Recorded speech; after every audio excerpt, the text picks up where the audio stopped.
আজকের এই গ্রামার সেশনে সবাইকে স্বাগত। আমাদের লক্ষ্যটা কিন্তু খুব পরিষ্কার। পরীক্ষার জন্য ইংরেজি গ্রামারের একটা খুব জরুরি অংশ মানে ফ্রেজ বা শব্দগুচ্ছ সেটাকে চেনার আর বোঝার জন্য একটা নিখুঁত ব্লুপ্রিন্ট তৈরি করা।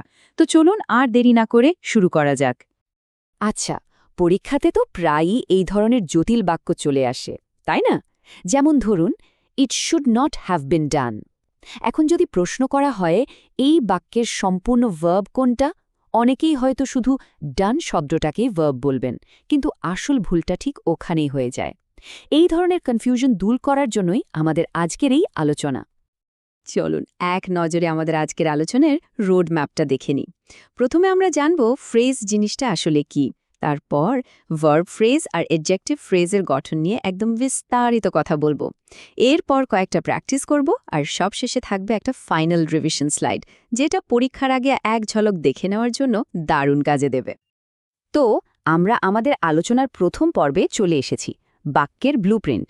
দেখুন, যে কোনো বড় বিল্ডিং বুঝতে গেলে যেমন তার ভিতটা বোঝা দরকার, ঠিক সেভাবেই ইংরেজি বাক্যকে ভালোভাবে বুঝতে হলে তার মূল ভিত্তি অর্থাৎ ফ্রেজ বা শব্দগুচ্ছের ধারণাটা একদম পরিষ্কার থাকা চাই। চলুন এই ভিত্তি নিয়েই কাজ শুরু করা যাক। ব্যাপারটা খুব সোজা। একটা বিল্ডিং যেমন অনেকগুলো ইট দিয়ে তৈরি, ঠিক তেমনি একটা বাক্য তৈরি হয় অনেকগুলো ফ্রেজ দিয়ে। এগুলো হলো এক কথায় বাক্যের আর্কিটেকচারাল বিল্ডিং ব্লক। তাই বাক্যের গঠন বুঝতে আর পরীক্ষায় ভালো করতে গেলে ফ্রেজের ওপর দখল আনাটা কিন্তু ভীষণ জরুরি। এবার আসা যাক আমাদের দ্বিতীয় পর্বে, দ্য ভার্ব ফ্রেজ। আচ্ছা, আমরা যদি একটা বাক্যকে গাড়ির সাথে তুলনা করি, তাহলে ভার্ব ফ্রেজ হলো তার ইঞ্জিন।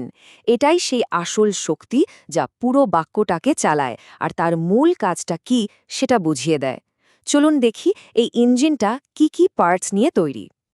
তাহলে ভার্ব ফ্রেজ বা সংক্ষেপে ভিপি আসলে কি? এটা হলো একটা ভার্বাল গ্রুপ, মানে একটা ক্রিয়াপদগুচ্ছ, যেখানে একটা বা তার বেশি শব্দও থাকতে পারে। এটাই একটা ক্লজ বা বাক্যাংশের প্রধান ভার্বের অংশটা তৈরি করে। একদম সহজ করে বললে বাক্যের পুরো ক্রিয়া অংশটাই হলো verb phrase. Active verb phrase সাধারণত এই 4 রকম উপাদান নিয়ে তৈরি হতে পারে, যেমন মোডাল অক্সিলারি, ধরুন শুড বা কুড; সাধারণ অক্সিলারি যেমন এজ, হ্যাভ, বিন; নেগেটিভ শব্দ নট; আর অবশ্যই প্রিন্সিপাল ভার্ব বা মূল ক্রিয়া, যেটা আসল কাজটা বোঝায়।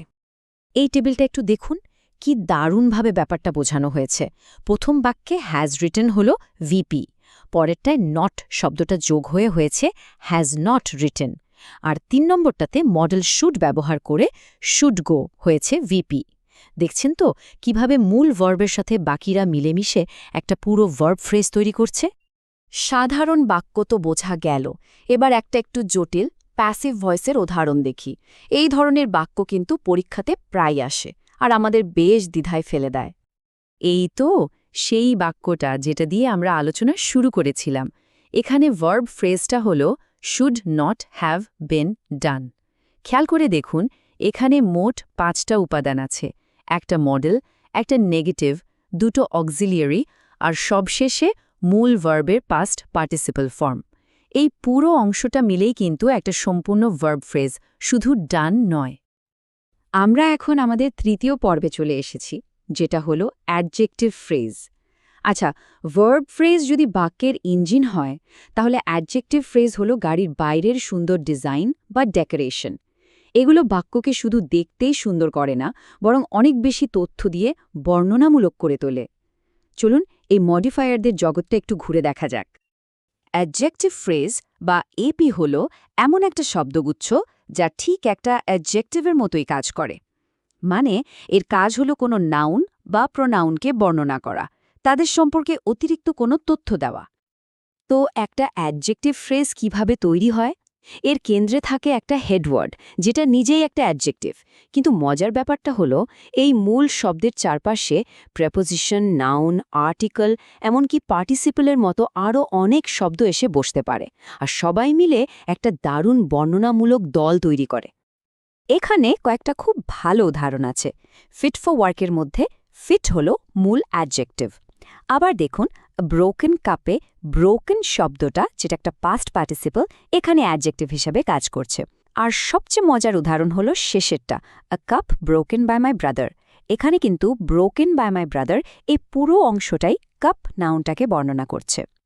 আমরা কিন্তু রোজকার ইংরেজিতে এমন অনেক অ্যাডজেক্টিভ ফ্রেজ ব্যবহার করি, যেমন ফুল অফ ডেঞ্জার্স না বলে এক কথায় ডেঞ্জারাস বলা যায়, অথবা কেউ খুব ব্যস্ত থাকলে আমরা বলি বিজি অ্যাজ আ বি।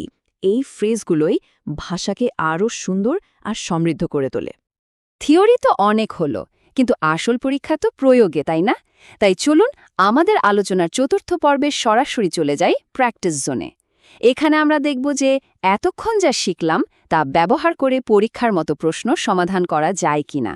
নিজেদের একটু ঝালিয়ে নেওয়ার জন্য সবাই তৈরি তো? চলুন শুরু করা যাক। প্রথম প্রশ্ন, বাক্যটা দেখুন, it will not have been seen by him. এখানে সম্পূর্ণ ভার্ব ফ্রেজ কোনটা একটু ভেবে দেখুন তো। সঠিক উত্তরটা হল will not have been scene. এখানেও কিন্তু আগের প্যাসিভ ভয়েসের মতো 5টা অংশ আছে। প্রথমে অক্সিলারি উইল, তারপর নেগেটিভ নট, এরপরে দুটো অক্সিলারি হ্যাভ আর বিন, এবং সব শেষে মূল ভার্ব সিন। আশা করি সবার উত্তর মিলেছে। এবার দ্বিতীয় প্রশ্ন, a bird flying in the sky. এই অংশটার মধ্যে অ্যাডজেক্টিভ ফ্রেজ কোনটা এবং এটা কোন নাউনকে বর্ণনা করছে? এখানে দেখুন, অ্যাডজেক্টিভ ফ্রেজটা হলো ফ্লাইং ইন দ্য স্কাই, আর এটা বার্ড নাউনটাকে বর্ণনা করছে।